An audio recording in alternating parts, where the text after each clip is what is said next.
Okay, so for the next of the Catapult High Performance Practitioner interviews, I'm delighted to be at the eminently impressive Manchester City training facility, and I've got Grant Downie, MBE, with me, who is the head of performance for Manchester City Academy. So thanks very much for agreeing to do this, Grant.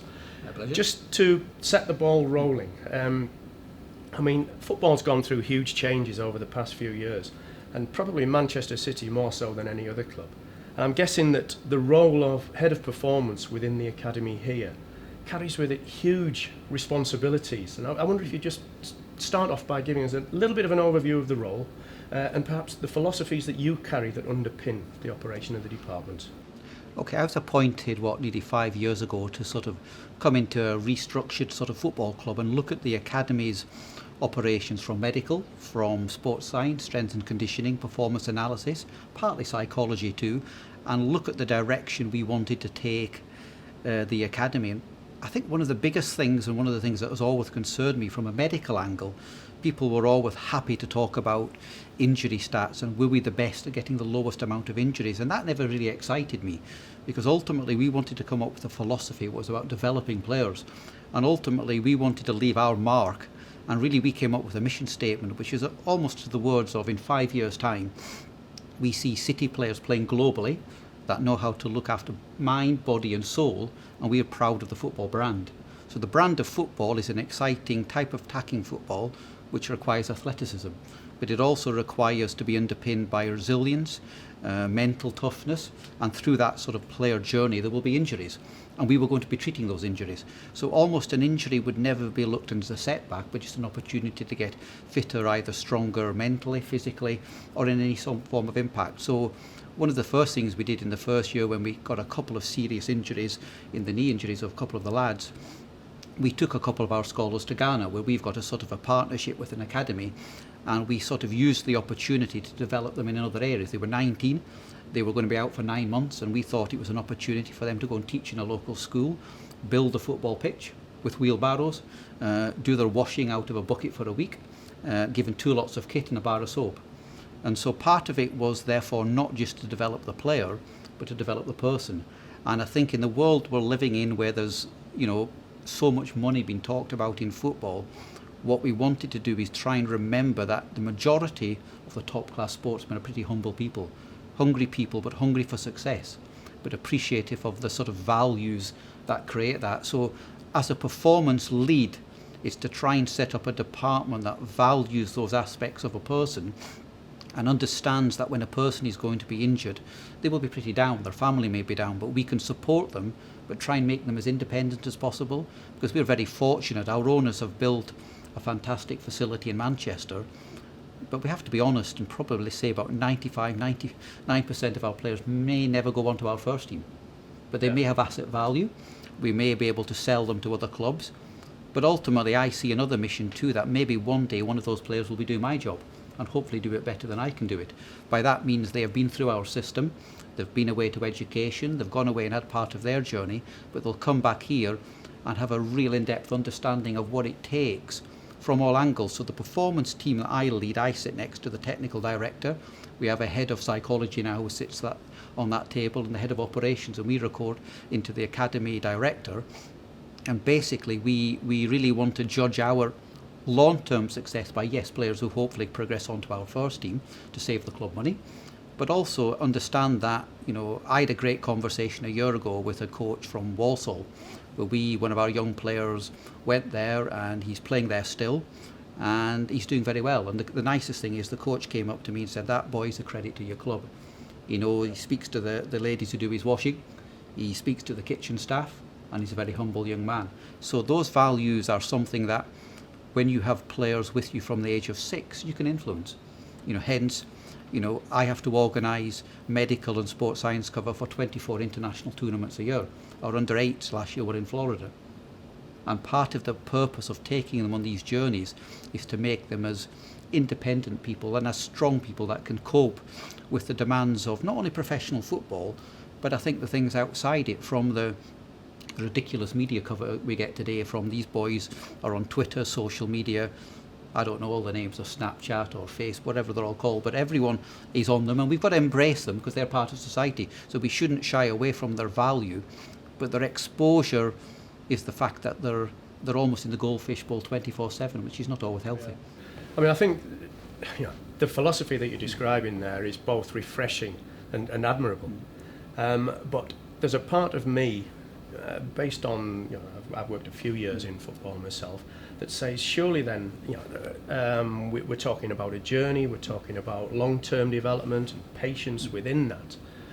Yet the players are also part of a games program, and they're coached by the technical coaches who, by nature, they're competitive beasts, and the technical coaches will judge their own capabilities and their own success on the outcome of games. So how do you actually compromise, I suppose, the way that the technical coaches might feel about the game and your more sort of holistic approach? What our technical director has done is come in and set up a methodology. And our aim, yes, is to try and win every game, but by playing one way. We will not sacrifice the way we play to win. So therefore, the methodology means a left back has to do certain things on the pitch, the right back, the number 6 will play a certain way. As long as we play that way, we aim to win every game. I think you and I are both wise enough to realise that actually we often learn more from our defeats, and it's important we get opposition for our boys that contest them, because we are fortunate that the policy we have here, we can select some of the better players, but we want challenges for them. So does that mean sometimes, there's a big talk in the moment about the value of biobanding, and I think biobanding's got its place, but also it's more to me about players playing up than down, because I actually like the smaller sometimes players to play with the bigger players because it's a challenge, but I also like the bigger, more developed players to be pushed on so they get the relative challenge. And I think you're spot on. Coaches by definition will sometimes look at the end of the season and say, my under 15 team were undefeated, is that successful? I think it's part of our jobs to try and educate them and say, well, that's wonderful, but what have they learned? Are they ready for the next stage? And I think, again, ultimately, if we, for example, this year, let's say we are successful in the under-18 league or the youth cup, and we're at the latter stages of both competition, in 5 years' time, no one really remembers that much. And I think it's important, my job, as you rightfully said, is to try and, yes, praise the players when they do well to a point, but I don't think we should praise their technical ability. We should expect that. What we should be praising is their effort. And same with the coaches, and I think it's giving them, as you say, the coaching staff, the relevant challenges. And it's nice if they come back, at say over Easter, 5 teams away on international duty, and if they come back and they've won a tournament when they're playing against Barcelona, Real Madrid, Bayern Munich, these are the real challenges. But what do we learn from these things? And I think, as you said yourself, I'm not worried about defeats, because I think in life, they're one of the biggest drivers for success. And if we continually win until we're 19 and suddenly it becomes difficult, they'll fail. So we've got the situation here, and I am in awe of what the owners have tried to build here in Manchester City, because I can see quite clearly that there's an awful lot more to this than football. And as you say, if the end goal is to bring through players that will ultimately play for Manchester City's first team, then I'm not saying that those that don't are failures, but you're obviously trying to produce an end destination for those. Realistically, what would you see as a satisfactory end destination then for players coming through? Certainly we want to get some in the first team, so we shouldn't, and we've been set KPIs from our board which, we have to sort of try and aspire to achieve, and they're quite tough, but they're in the next number of years. We expect a number of our players to be in the first team squad. But again, I think the other thing is asset value. So if we, in the last 4 years, I think we've made between 20 and 25 million on selling players from the academy system. We sold one last year for £12 million. So that in itself brings back money into the academy. And I think it's a balancing act. We also, within the City Football Group, have other clubs. There's a club in New York we have, a big ownership in. We have one in Melbourne and a Leicester stake at Yokohama. And we will have players probably playing there eventually too. So there's much more scope than just Manchester City. And as I said to you, because if you think about, the owners rightfully have invested in this club for the long term, which means they're desperately keen to win the Champions League. And who can't blame them with the investment they've made? But there are very few clubs who've aspired to produce homegrown players. So it's a fantastic challenge, and I think it's the old favourite phrase, if you want to really do something you've never done before, you'll have to do something you've never done. So we're aspiring to try and achieve that. And I think the advantage of that is, compared to some clubs which are very traditional, they're limited by what they've done in the past because they've never done it that way. There's never been a Manchester City way. That's got as advantages, because that means our owners will allow us to try things which we'll probably get wrong. Sure. You mentioned previously about the fact that you have a responsibility for young players from the age of 6, which I think a lot of people will find both worrying and we'll see it as challenging. And I think there's a lot of criticism, possibly quite rightly, being thrown at football for having people specialise at much too early an age.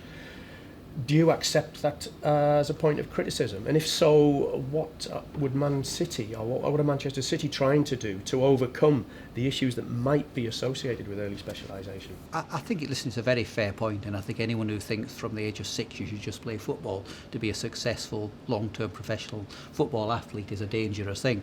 We certainly don't specialise that early. We have them in regularly from that age, but we are fortunate. We, from 11 to 16, select a number of players to put into private education, which means we have got them on day release, but they don't play football every day. We have an alternative sports syllabus, so our boys every week will do activities from boxing, from wrestling to canoeing. We do the Duke of Edinburgh Bronze Award system. Our under-16s this year will do the silver. We can't take them to the gold just because of the way the scholarship system runs, but we do believe in doing other activities, because we want them to develop as young people who can three-dimensionally move. And I don't want them to get to 16 and hate football, because there is a danger, as you rightfully said, if we specialise that. And I actually worry these days with our young children, not of overload, of actually underload, but a sort of the sort of underload is doing too much of one sport and not enough of other activities. So one of the things we're doing with our scholars when they leave this summer from the sort of 12 to 16 is we're getting them to enrol in local basketball clubs, volleyball clubs, play tennis, go and play golf, go and play cricket, go and have some fun. And we want activities. So we have built this training ground an adventure play park. We've got just out the back there an adventure play park that our 9s to 12s go on 3 times a week, and we call it creating chaos, where we just set up obstacles and they've got to get around them, and they think of a far better way than I can. And sometimes if you were to see it, it is totally unstructured mayhem. But that's what it's meant to be, and it's meant for them to hopefully, we've worked with what we call city tough characteristics, which are the characteristics we think mentally are important to create footballers.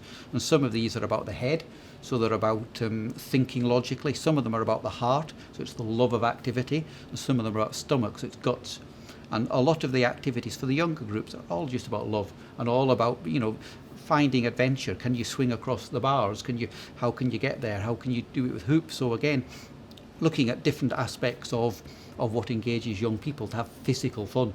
So just if we can move on from there, and rather than focusing on the players and the development of the kids, but just focus on yourself for a little period of time, because your own journey within professional sport, I think, has been really interesting. And in particular, the decision that you made about 5 years ago to move away from the senior position that you held within football, and actually not take a step down, but move into a totally different arena, which is that of youth development. And I'm interested in your motivations for that and what you saw as, if you like, the advantages almost in moving in that direction. I think that's a really interesting question, and I probably had spent about 24 years in senior football, and I think like anything, some people say you get less for murder, but I must be, most of that I'd thoroughly enjoyed, but I was tired, because I think you do get tired working season out. And a very good friend of mine and yours, Dave Parnaby, had said to me at the time, there's a job going at Manchester City, and they're looking for someone to run their medical department. Is this something do you think would interest you? And at the time I'd said, I don't know. He said, apply for it because you never know. And I really went for this role, not knowing would I like it or not.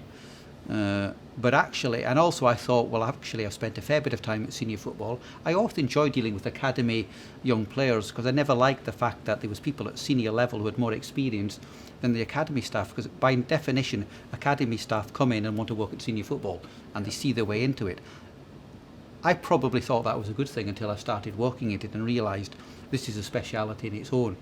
And I do genuinely believe that I was quite well prepared for the job in one aspect, which was meant I knew what the final product looked like, but I was nowhere near prepared of what the psychology, the persuasion skills you've got to use to get players to understand of what they need to be doing. So it was really probably my lack of understanding of this environment, but I must say I've thoroughly enjoyed it, because I think, I probably could see where 11-year-old players were going wrong, and you could see it wrong from a physical angle and a mental angle, and you can do something about it.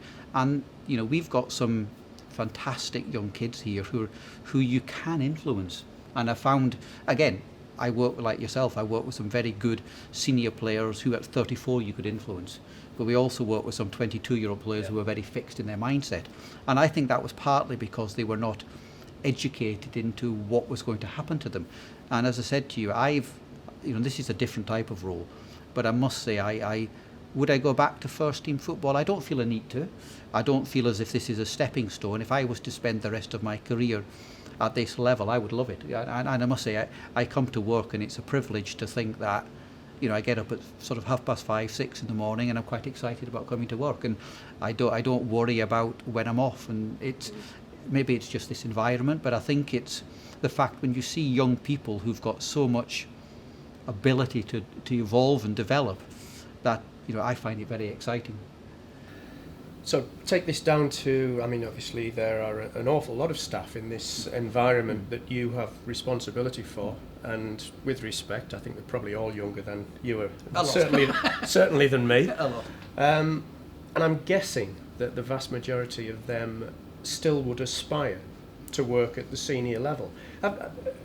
Is there any possibility that the whole sort of philosophy, I'm not saying will get turned on its head, but that people might begin to view being a specialist or an expert in paediatric physiotherapy, paediatric sports science would be a goal in itself? I think the tide is changing, and I think one of the hardest things for some young aspiring people, first team football has a certain glamour.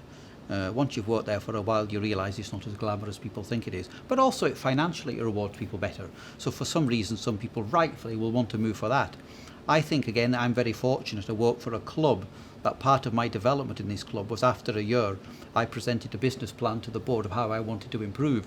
And part of that was I wanted to attract some people who wanted to stay here. Now, being honest, you've got to reward them. They're not going to just stay just for any simple reason. So therefore, we now have a different business model where we have staff who are working in the academy system who are almost as well remunerated as some of the senior first team staff, which means they can see a future career here. We have a structure, we have a development plan, we have a good CDP plan where every single member of the performance team this year has been given permission to me to go and see either a national or international different centre of excellence and report back to a study visit. So reward doesn't just come by what you get paid, it becomes how you can look after staff, how you can develop them as people, and the club here have been tremendous. I can't compliment them enough of how backing they are of that type of project. And I do think it's good to have staff to change anyway. I don't want staff here for the next 10 years. I don't think that's healthy either, because people get stagnant. But, we took a start at the same time with me, a head of sports science, strength and conditioning, who now has moved on and gone to work in the first team for a while. He's doing very well, and I know soon will probably be leading not just science and S&C, or probably medicine too in that club. And that's good for everyone who's worked here. And quite a lot of the staff, of course, that you're bringing in and not coming through what an awful lot of clubs would see as the traditional route, which is through football. No. So you employ people because they've got some experience in football. You're bringing them in from the English Institute of Sport, from rugby, experience in cycling. What sort of benefits do you derive from that? I think, again, football has traditionally been an industry that surrounds itself by people who've worked in football. And that, you could argue, means they know a lot about football. But I think for football to progress, like any industry, it's got to look into other aspects. And I've always been a great believer in the study visits. I've probably visited 2 football clubs, but 20 national institutions from rugby to Royal Barley recently, and seeing different things. And I think it's always worth having your staff. So, for example, our head of physiotherapy in the academy system spent 10 years with the first team at Yorkshire Cricket and a year and a half with Scottish Rugby before he came here. The head of sports science, which is just a new appointment recently, he has not worked in football, but as you say, worked in cycling, disability sports, swimming, EIS, And I think that's a great background because that adds to the portfolio, of staff, and so it means we've got experts who can treat upper limb injuries. If you ask me as a physio who's been in football as long as I have, if I get a shoulder injury, I don't know what to do. Sure. And sort of building upon that a little bit, I think one of the most admirable moves that's been made at Man City is actually to bring the ladies' team into the same environment as the men's. I'm interested to see. I mean, I'm guessing that brings an awful lot that most other people won't see. We decided when the women's team was coming on, if we were to offer them a duty of care, it must be the same. And from that point of view, do we go for full-time staff? And the answer is yes. We have a full-time physio, full-time S&C. They share the medical clinics with the academy from a doctor perspective. They have psychology support, so they have a psychologist 2 days a month. They have a performance analysis staff, and they then sit, as we call it, as part of the foreman's family. They work out of the same facility, so therefore if the physio who works with them, who's got a fair amount of experience, wants a second opinion, the head of the physiotherapist will see them. If he's not sure, I will have a look at them. And we have the same referral pathways. We again have looked at the football methodology which was developed for the men, and we haven't quite completely applied it to the women because they're slightly different type of athletes. So therefore, but we are trying to build our own methodology, and I think everyone has realised the biggest area to improve in women's football is by making the ladies full-time, they will get physically fitter. And so there is a big emphasis on the physicality side. And I think it's refreshing for a young scholar who's probably already maybe being paid more than one of the lady players to hear of an international who's got 107 caps, who tells him that 3 years ago was living in the northeast but travelled 2 nights a week to play at Everton and slept on someone's sofa in between training to help her to go to work. Yeah. And when you get those stories, it's nice to ground people. Absolutely. So, I mean, one of the things that's come across in the past 20-25 minutes, loud and clear, is the human component of the journey and the academy at Man City. But anybody walking around this place would probably, they can't fail to see that if you were to define state of the art, then this is it. So you have pretty much every toy, every gizmo, every gadget that anybody could possibly hope to need. So that's where we've got to in terms of the journey over the last 15 years. What I'd like you to do, just in closing really, is to, if you like, look in your crystal ball and give me an insight into where you think this game is heading. So in 5 years' time, what will have changed? What will have come on the scene that's new? Great question. And I think it's funny, isn't it? Because when I first started my journey, physios were the best things in the world. Rightfully now they're not. Then I think we went through a sort of vintage of where S&C and sports science became in, and it's now calming down a level. I think the science, that's why we call it human science when we talk about psychology, because psychology is a little bit woolly if we just define it as psychology.